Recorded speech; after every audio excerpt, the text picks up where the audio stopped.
because it doesn't curve. The water always finds its level.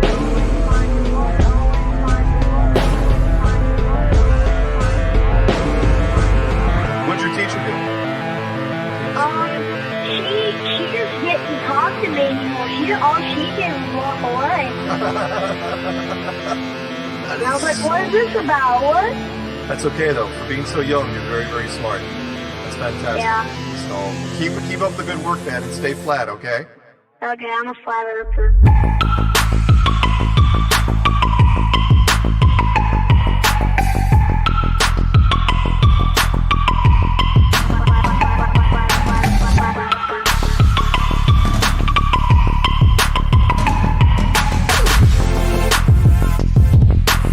She couldn't do it.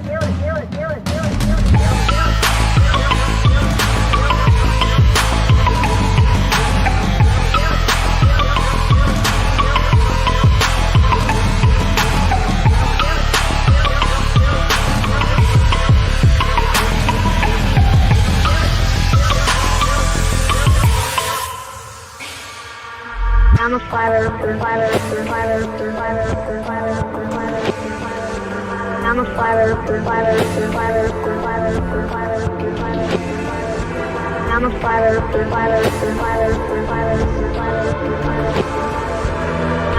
earther.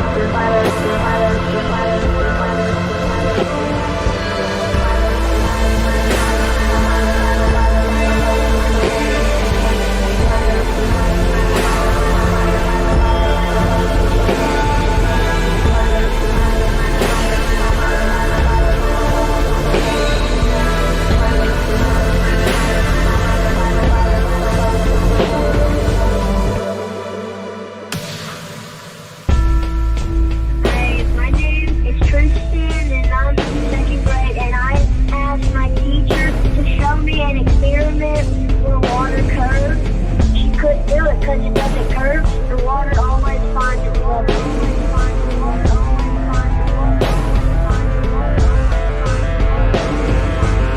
What'd your teacher do? She just didn't talk to me anymore. All she did was walk away. And I was like, what is this about? What? That's okay though. For being so young, you're very, very smart. That's fantastic. Yeah.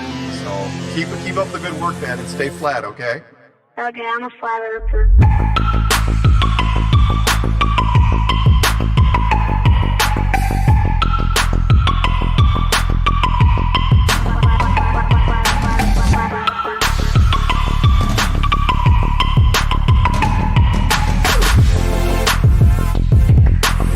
She couldn't do it.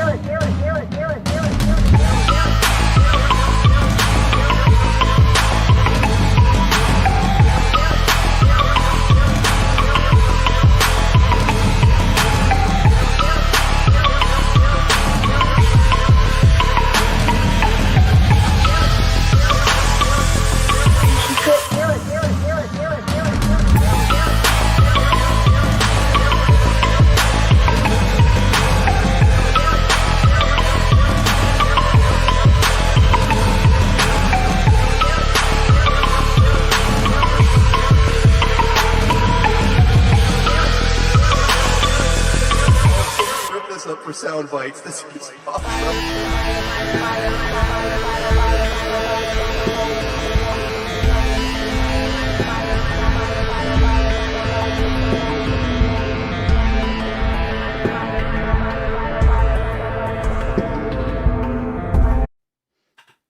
All right. Good rising, everyone, and welcome back to Anti-Religious Scripture Study with me, Karen B, and of course, Just Jack Flat Earth. Shabbat Shalom. Shabbat Shalom. And I'm going to throw an extra one in there. Moed Tov. Moed Good. Tov.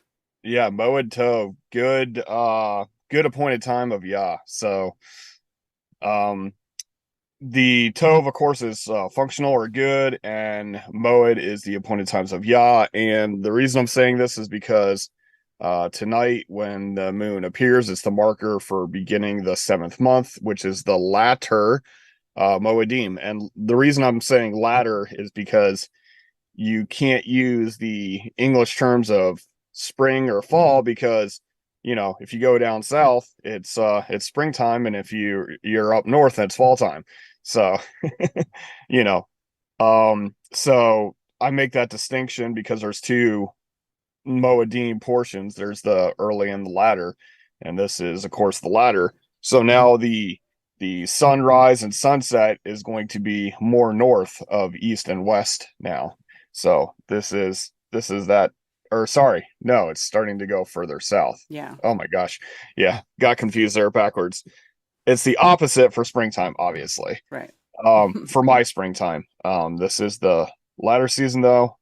I'm not going to even get into the disclaimer. If people don't know, the way that I observe the calendar is by scripture alone. And when I say scripture, actually, I should say specifically the Torah alone. I do not use extra books to interpret these times. So I'm just going to give the header here. Torah verses that I use for the calendar. Genesis 1:3, Elohim said, light come to be, and light came to be, and Elohim saw the light that it was good, and Elohim separated, very important, the light from the darkness. All right, so, and that's why I highlighted separate, because that's a very important factor. Elohim called the light time the Yom, which is translated it as day. It should have been transliterated, because if Elohim called it something, we should call it that too. And the darkness he called Lila. Okay, so there is a separation between Yom and Lila. Okay, in English, there is no separation between day and daylight. If we say day, it could mean day as in 24 hours or day as in daylight. Mm-hmm. And here it's very specific. The light is called Yom. All right, so for those of you who haven't seen it before, there came to be evening. Evening is actually Elev, which is dusk, like dawn or dusk, like we would call it like twilight. For sundown, and I put or sunrise, because dusky does not just happen at sunset, just to let you know. And morning is to break forth, as in like the break of the day, because breaking is also used for, or boker is also used for when the oxen break the land, or the seed breaks open. And the seedling is also called a boker, because it's the seed breaking forth. So this is not morning, this is the breaking forth light. So that's how I do that. And then, of course, the lights in the sky tell us when these times are. Elohim said, let the lights come to be in the expanse. That's a horrible translation. It's actually Rakia, which is the beaten out overlay of the heavens, to separate the Yom from the Lila and let them be for signs and appointed times, and for days, and for years. And years are revolution of time. These are the repeats. So it's not necessarily year, but the cycles, the lit cycles of the sky. Mm-hmm. And it's just translated straight as a year. So this is something that, it's taken me years to like decipher through and make sure that I'm not being influenced by previous teachings or understandings. It's just by studying the scripture alone. So this is how it was translated for me. And they speak, Elohim, exist from lights in the shaped overlay, the Shemayim, or the unseen existences, to do separate in between the Yom and between the Lila, and exist they do for benchmarks and for appointments and for Yoms and for repeats. And they exist due from the light sources in the shaped overlay, the Shemayim, the unseen existences, to for lighting on the arets, and exist affirm, like yes, it exists, so right. And they do make Elohim the duplicate lights, the greater from light, the greater from rule the Yom, and from the light the less from rule the Lila, and action 2 the stars, and continue action 2 from Elohim in shaped overlay. Again, shaped overlay is Rakia, aka firmament. the Shemayim to light on the arets, and to roll in Yom and in Lila, and to do separate in between the light and in between the dark.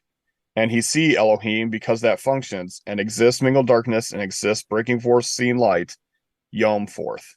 All right. And then the beginning of the year is with the agricultural term, the Aviv, but we're not going to go over that right now.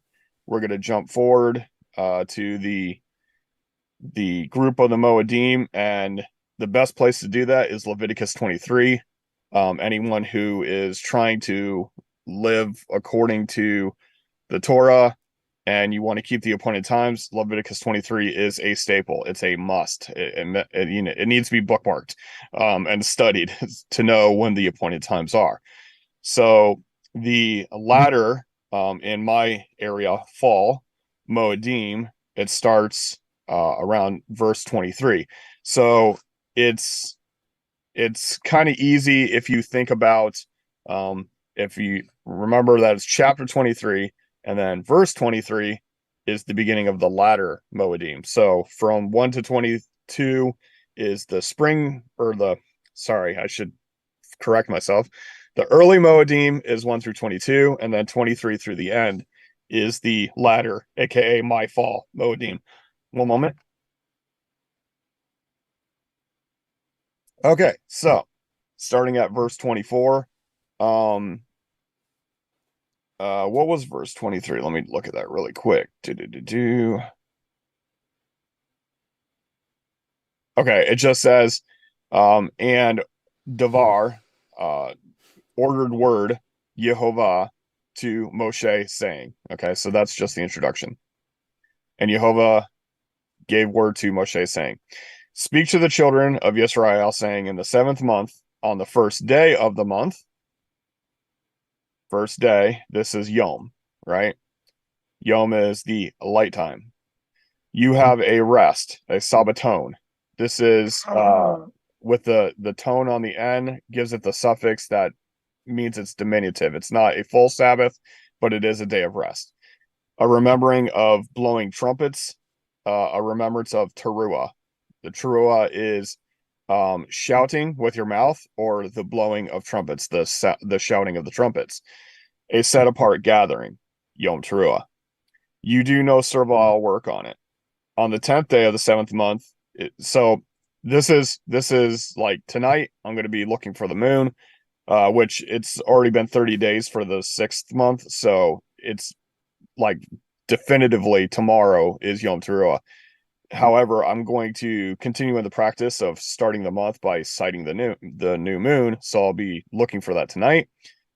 And then this is going to be a day of making a lot of noise, right? So for my household, we get our favorite food products, and we have trumpets around, shofars around for people to blow. And this is the only day that I don't tell my children to be quiet. My children are allowed to be noisy today because it's the noise making day and you're remembering the noise. So where's this trumpets that we're supposed to remember? Or where is this noise that we're supposed to remember? And this is in Exodus 19. So if you read Exodus 19:16, it came to be on the 3rd day in the morning that there were thunders and lightnings, a thick cloud on the mountain, a voice of a shofar, right? Mm-hmm. Which was very strong, which is loud of loud, is what it says, loud of loud. And the people who were in the camp trembled. All right. So this is the day that we're not going to be quiet. All right. This is when they came to Sinai. This is when Yah first showed up in the multitude of people, and they all heard, the loudness that was shaking. It shook them. All right. And after that, you have to count 10 days to the Yom HaKippurim, aka Yom Kippur. This is on verse 25. It says, you do no servile work. On the 10th day of the 7th month is the day of atonement, Yom HaKippurim. So this has a note of Leviticus 16. I'm going to go there quickly because I don't even know why I put that note there. Okay, it says specifically the Day of Atonement. Okay, so Leviticus 16 talks about what the priesthood would have to do. This is when you have the quote unquote scapegoat that you send out into the wilderness, one for sacrifices and one for escaping. So you do no servile work on it, and it shall be set apart, gathering for you, and you shall afflict your beings. Now, KJV says afflict your beings, and even some of the other versions, like even the one I like with the scriptures version, says afflict your beings. However, if you look at the word, it's kind of hard to see in the paleo, but most people don't even know the book Hebrew, but I'll try to get through it here. So this is the first letter on the right is a vav, which means and then it's ayin noon, which means I, and then the yod, which means me or my, and then the tem, which means you or yourself, you or your. So it actually says, and I, or look, myself and yourselves. So that's why I say this is a day of reflection on the Creator and inspection of yourself. So it's a day of meditation. Typically, people fast. I do. I fast from food, water, and sleep for 24 hours. And I have a pretty interesting experience like every year. So you do no work on that same day. It is the Day of Atonement to make atonements for you before Jehovah your Elohim. Excuse me. For any being who is not afflicted, or I just put looking, on that same day he shall be cut off from his people. And any being who does any work on that day, that being shall I destroy from the midst of the people. You do no work, a law forever. Again, that's something that people try to overlook, like, oh no, that's done away with, quote unquote. A law forever throughout your generations and all of your dwellings. It is a Sabbath of rest to you. You shall afflict your beings or look at me and them. This is the only yearly Moediym that is called a Sabbath. Okay, the rest of them are Sabbaton, a day of rest. This is called a straight up Sabbath. Like you don't work, you don't have anybody work for you. In fact, it is more specific, like no work whatsoever. Like any kind of work, even like whatever. Yeah, you're really supposed to like focus on inspection and reflection and nothing else is what I'm trying to say.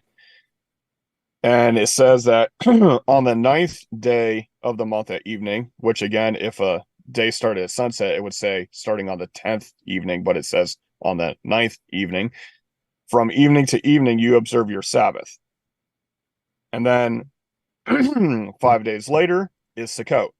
So speak to the children of Yisrael, saying on the 15th day of this month is the festival of booths or Sukkot for 7 days to Yehovah. And this is a font error, so I'm going to fix that right now because it's going to drive me nuts if I don't. Save it. Sorry. On the first day is a set apart gathering. You do no servile work. On the 8th day, there shall be a set apart gathering. It is a closing festival for you. You do no servile work. These are the appointed times of Yehovah as you proclaim as set apart gatherings. On the 15th day of the 7th month, you gather the fruit of the land, observe the festival of Yehovah for 7 days. On the first day is a rest, a Sabbaton. And then the 8th day is a rest, a Sabbaton. And you shall take for yourselves on the first day fruit of good trees, branches of palm trees, twigs of leafy trees, willows of the stream, and you shall rejoice before Yehovah your Elohim for 7 days. There is a tradition in small hats where they literally take a small piece of palm, small piece of leafy tree and willow, and they shake these things every day for 7 days, like once a day in the north, south, east, west directions. And that's how they practice this. But it literally says that, you're using this to make sukkah, which is a thicket intertwining sticks, to celebrate. In other words, it's a week-long camping trip that you're celebrating, partying with Yehovah. And you shall observe it as a festival for 7 days, a law, 7 days in the year, a law forever again in your generations. Observe it in the 7th month. Dwell in booths or sukkahs for 7 days. Sukkot is the plural, sukkahs. So that your generations know that I made the children of Israel dwell in booths or sukkahs when I brought them out of the land of Mitzrayim. I am Yehovah your Elohim. Thus did Moshe speak of the appointed times of Yehovah to the children of Israel. So this is this is the deal that's going on starting tomorrow, and it's going to be, the next couple of weeks or next 3 weeks or so is going to be partying with Yah, and then like a couple weeks later, then I go and party with Karen B in Vegas. So it's going to be very fulfilling for the next few days. I was going to pull up the chat in case anybody had any questions. Feel free to write it up in chat. And I guess I could just pop this out and close this and go to live chat. And sorry it's such a short show. But I was trying to translate the next chapter, but there was so much going on in preparation. We basically did spring cleaning, that traditional thing called spring cleaning. Like, we were doing seasonal cleaning for the latter of the year, and that meant like basically gutting everything and cleaning it and putting it back because just to get ready, just to, it's a good time to prepare. So Shabbat Shalom from Traverse City. Currently prepping the ice for Detroit Red Wings training camp. Wow. All right. Shout out to TC Zamman, TC Zamman, Aisling 717. What's up, Cammy? Joseph Osborne, Michelle, aka Nakus. How you doing? Good to see you. Gregory May, Sergey. Yeah, Sergey. We'll just say Sergey. Anson Howard. Howard George Stirrup, Commercial Sound and Video. What's going on, Nate? FE Nation, what's going on, brother? Daryl Davis, good to see you, man. Adam, Rasta Bear, Effed Up World, Joe Mama. All right. Much love, everyone. All right. So let's see.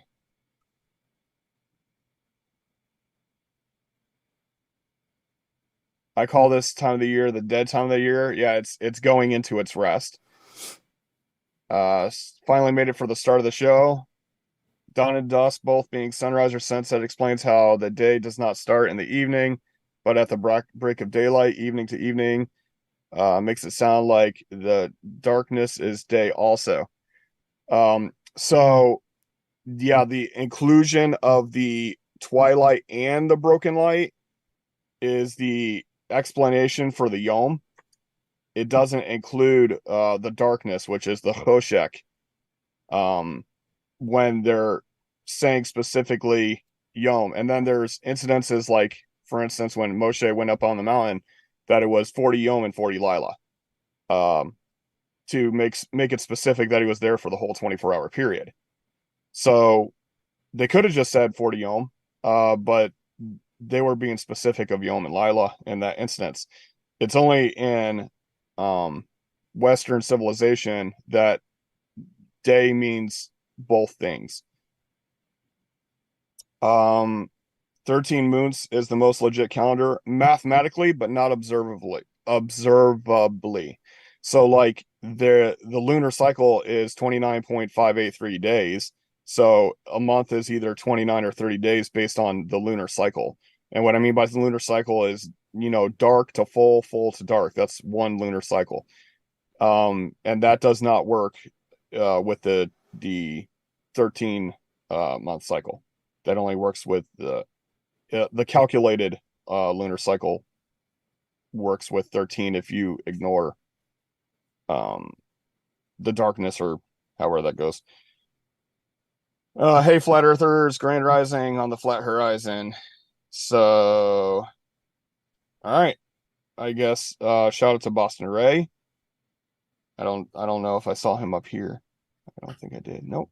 So good to see you. 16 Alpha Alpha V, 16 Alpha V. But anyway, Ray, pass me the lighter from Daryl. All right, y'all. I'm gonna wrap it up, and I'm gonna go hang out with some friends for Shabbat and get ready for tomorrow. For basically, it's a double Moed because the Sabbath is a Moed as well. It's an appointed time of Yah. What's up, plain dweller of Yah that we're about to go hang out with? All right, you guys.